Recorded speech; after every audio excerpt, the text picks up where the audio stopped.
Hi everyone, welcome back to my channel. I'm Dayna from This Pixie Creates, and in this video I'm going to show you guys how to make the Mabel pot holder. So the beauty of this pot holder is that it looks a lot more complicated than it is, so this is a great project for beginners. It's made by crocheting a large moss stitch granny square that we are going to fold and seam together to create this really pretty double thick pot holder. I hope you guys are excited. You can find the free pattern and everything you need to know linked in the description box below.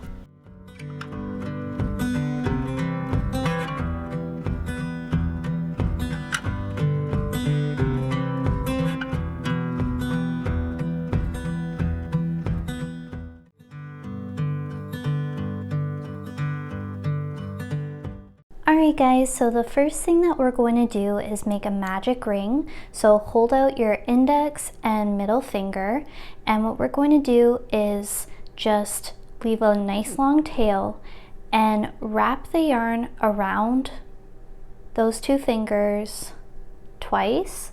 So up top you have two loops, and down below you they kind of cross over each other.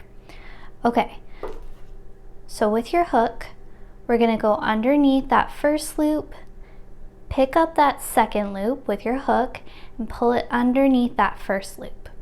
Now, twist your hook towards yourself, and that kind of locks the magic ring in place.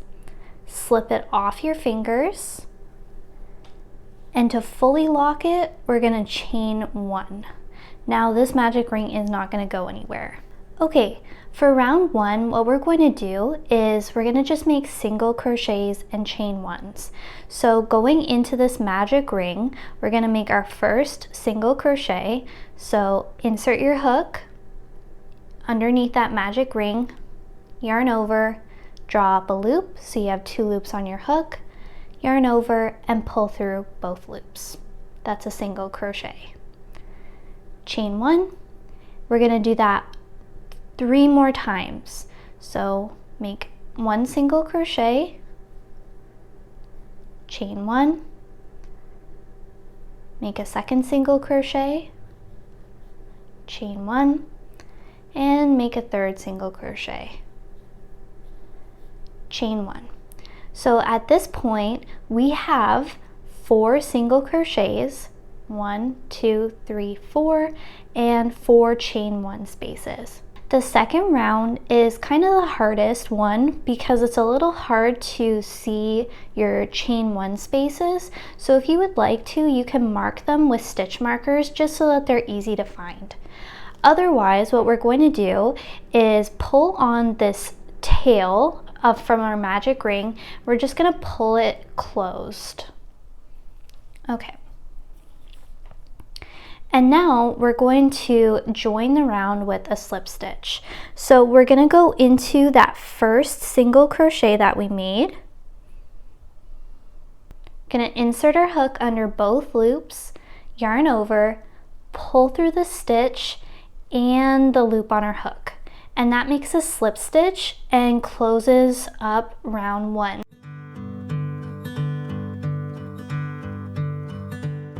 For round two, we're going to turn our work and we're going to chain one.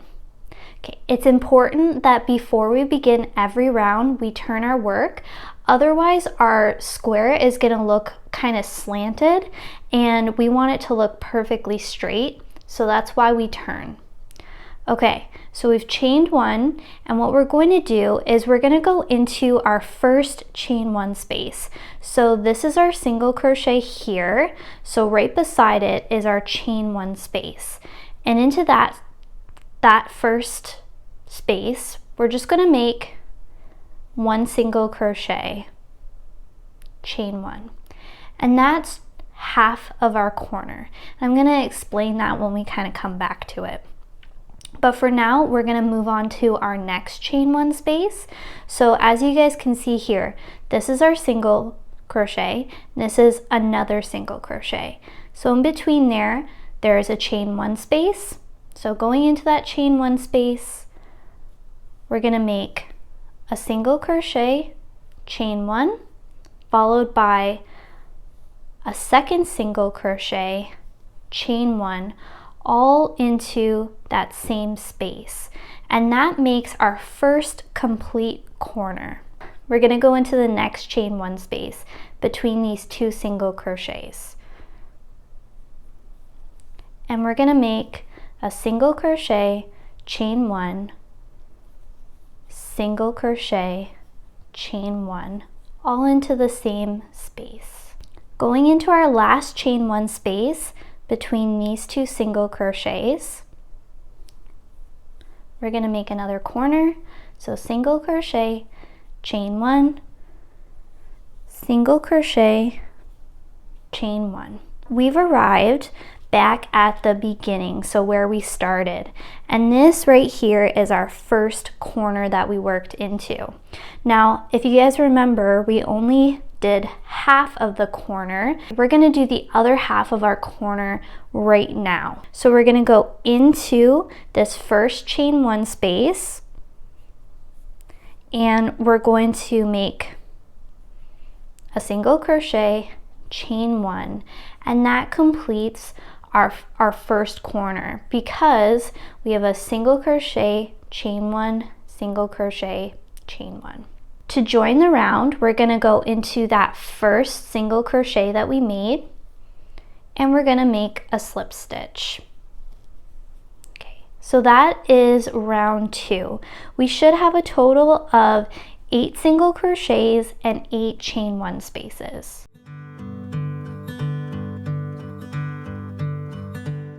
To start round three, we're going to turn our work and we're going to chain one to start.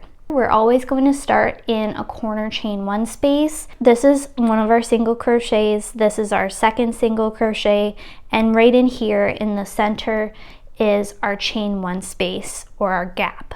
So going into that space, we're going to start by making 1 single crochet, chain one, and that's just the first half of our corner. So as you guys can see here, we have a single crochet, chain one, single crochet. This chain one space here, it's not a corner, so what we're going to do is just make 1 single crochet, chain one into it. We've arrived at our next corner, so going into that corner chain one space, we're going to make a single crochet, chain one, single crochet, chain one, all into the same space. Moving on to this next side, we have a regular chain one space, so we're just going to go into it and make a single crochet, chain one.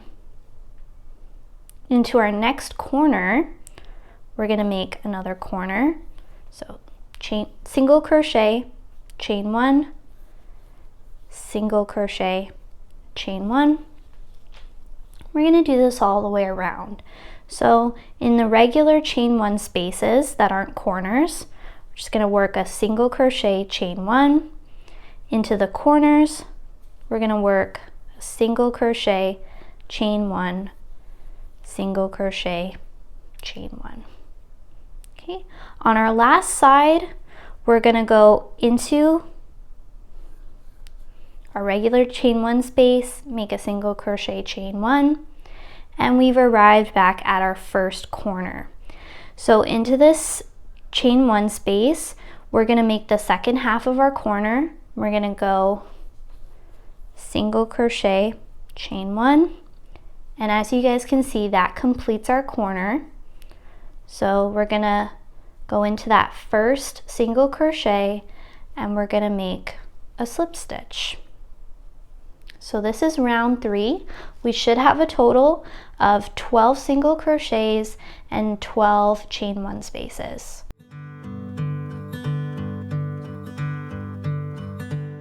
To start round four, we're going to turn our work and we're going to chain one. Now we're always going to start in our first corner chain one space. So going between these 2 single crochets here, we're going to go into the chain one space and make a single crochet, chain one. Now as you guys can see here, these ones aren't corner chain 1 spaces, they're just regular chain 1 spaces. So we're going to work a single crochet, chain 1 in each of those spaces until we arrive at our corner.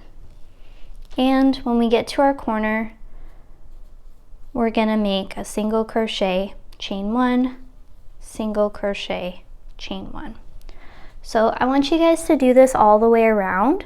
We're always into these chain 1 spaces. We're always going to work a single crochet, chain 1, and into our corner, we're going to work our corner stitch.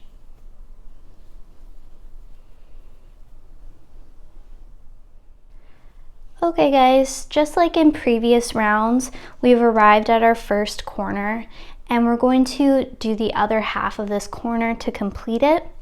So going into that first chain 1 space, we're going to make a single crochet, chain 1, and we're going to join it with a slip stitch. This is round 4. We should have 16 chain 1 spaces and 16 single crochets.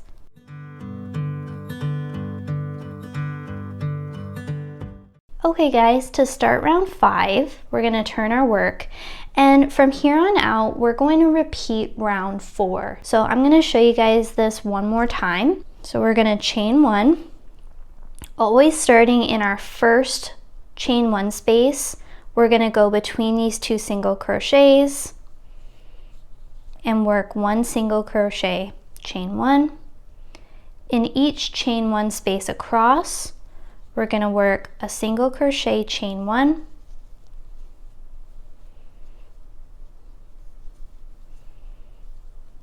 and then when we get to our corner, we're going to work a single crochet, chain 1, single crochet, chain 1, and we're going to do this all the way around. So just like in round 4, when we get to our first corner chain 1 space, we're going to make a single crochet, chain 1 into that corner to complete it, and we're going to join with a slip stitch. I'm going to meet you guys back here at the end of round 6 to show you how to change color, and then again at the end of round 8 to show you how to change color back to the original.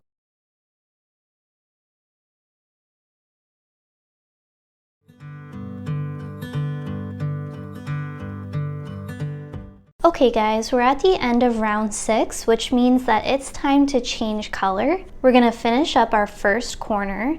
So we have our single crochet, chain 1, and we're going to change color when we make our slip stitch join. So what we're going to do is, with our current color, we're going to insert our hook into that first single crochet, and we're going to drop our current color. Kind of let it hang from the back of your work. Then we're going to pick up our new color, drape it over our finger. If you would like to, you can fasten on with a slip knot on your hook, but I just prefer this method. Basically, we're going to pick up this new strand with our hook, kind of like we're yarning over, and we're going to pull it through the stitch and the loop on our hook to complete that slip stitch. Now, to pull it closed, you can tug on your old color strand as well as the tail of your new color, and that just kind of closes it up really nicely. Now, turn your work to start round 7, and we're going to chain 1 and kind of continue on with the pattern, just working with this new color. Do not cut the tail of color A because you're going to need it for future rounds, and this ensures that you just have less ends to weave in at the end of your project.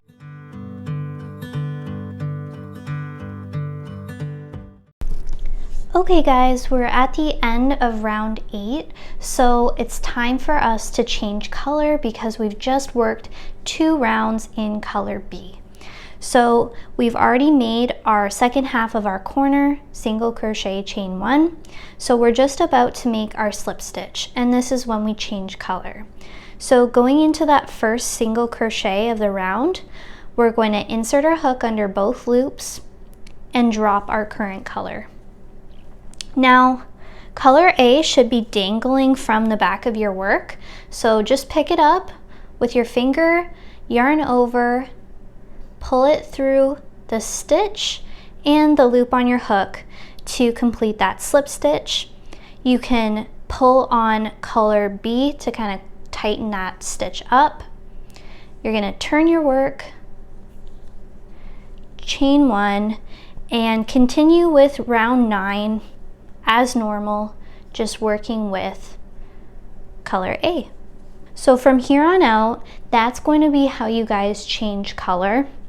So as you guys will be seeing, you get this like slightly noticeable color join on the back of your work. On the front, you can't see anything. So this is what it looks like on the front. This is what it's gonna start to look like on the back. So when we seam up our pot holder and fold it, this side here will be on the inside and we won't be able to see it.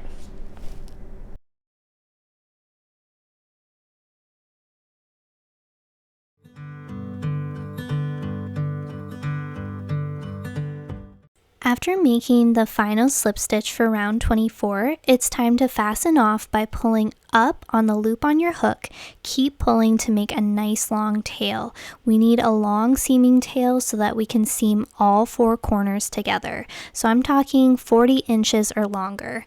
When you have enough, snip it, then secure the tail by pulling down on that knot.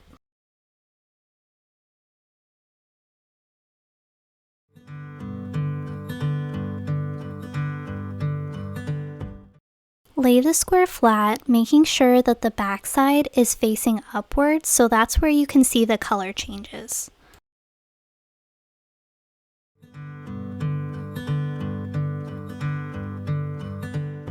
Before we start folding, thread a yarn needle with your seaming tail and then fold one corner into the center of the square, then fold the adjacent corner, line up those 2 sides, and insert the yarn needle into the front loops only of those 2 matching stitches. Weave it through and pull that yarn tail through. That's called a whip stitch. So we're going to do this all the way across, going into each matching stitch. So we always want to work into the front loops only because I find that it makes a nice cleaner join. But if you feel like it's not as secure, you can go under both loops of both matching stitches.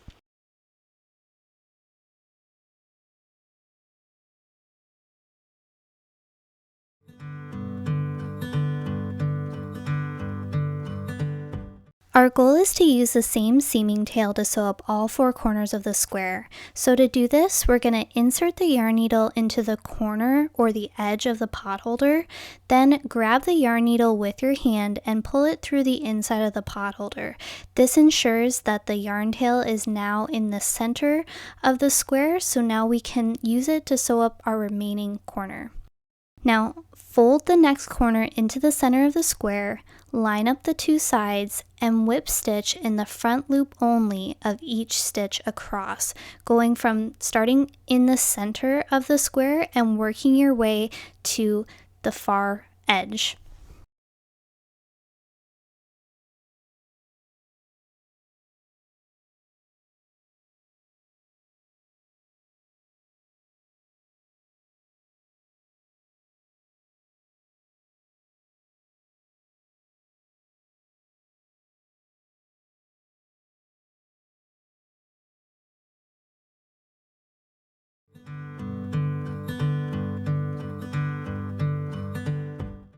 Repeat step 3 to seam the remaining corner to the rest of the pot holder. When your pot holder is all seamed, you just want to secure this tail with a knot, weave it through a few stitches, hide it on the inside of your pot holder as best as you can, and then trim the remaining tail. Now it's time to add the chain circle.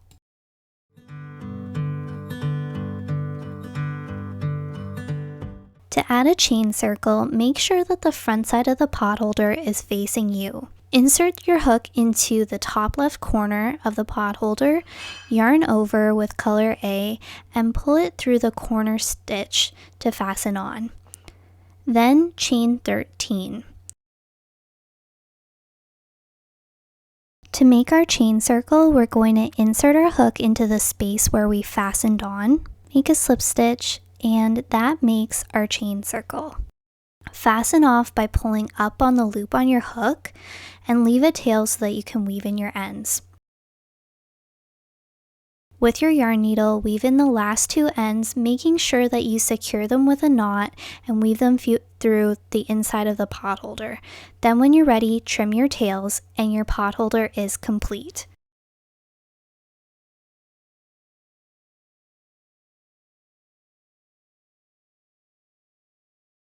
I really hope that you guys enjoyed making your pot holder. Please let me know how they turned out in the comments below. If you enjoyed this tutorial, please give it a like, as this does help it get circulating to more crocheters.